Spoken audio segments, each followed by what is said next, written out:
પશ્ચિમ Kutch Bhuj local crime બ્રાન્ચના police inspector M Makwana તથા police sub inspector J B Jadav સાહેબ તથા police sub inspector M Shinol સાહેબનાઓએ લોકલ ક્રાઇમ બ્રાન્ચના પોલીસ કર્મચારીને જિલ્લામાં વણશોધાયેલ ચોરીના ગુના શોધવા માટે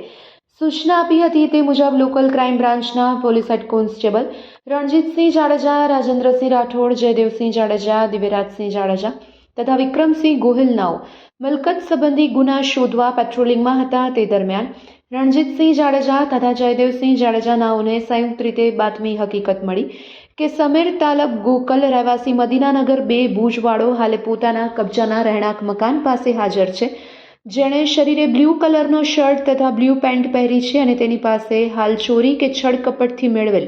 બાંધણીની સાડી તથા દુપટ્ટાઓ પડ્યા છે, જે સગે વગે કરવાની પેરવીમાં છે। આ હકીકત અંગે તુરંત જ વર્કઆઉટ કરી તપાસ કરતા આ જગ્યાએ બાતમી હકીકત મુજબનો ઇસમ મળી આવેલ અને તેના મકાનમાં આવેલ બાથરૂમ પાસે અલગ અલગ બ્લુ કલરના મોટા જબલાઓ પડેલ હોય અને જે ચેક કરતા બાંધણીની સાડી તથા દુપટ્ટા પડેલ હોય, જેથી આ મુદ્દામાલના આધાર પુરાવા માંગતા તેની પાસે કોઈ જ આધાર પુરાવા નહીં હોવાનું જણાવ્યું। જેથી ઇસમની યુક્તિ પ્રયુક્તિથી પૂછપરછ કરતા જણાવ્યું કે 29મી તારીખના રાત્રિના 3:30 વાગ્યાના અરસામાં મારા કબજામાં રહેલ કાળા કલરની એક્ટિવા GJ12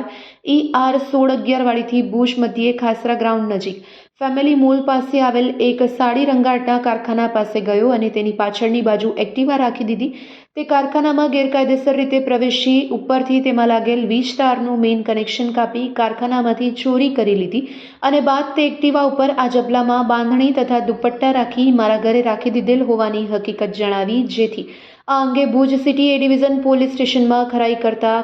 એક ગુનો દાખલ કરવામાં આવ્યો છે અને આ ગુના કામે આરોપીની અટક કરી આગળની કાર્યવાહી માટે ભુજ શહેર એ ડિવિઝન પોલીસ સ્ટેશન ખાતે સોંપવામાં આવેલ છે। કબજે કરવામાં આવેલ મુદ્દામાલમાં બાંધણીની 93 સાડી કિંમત ₹2,79,000,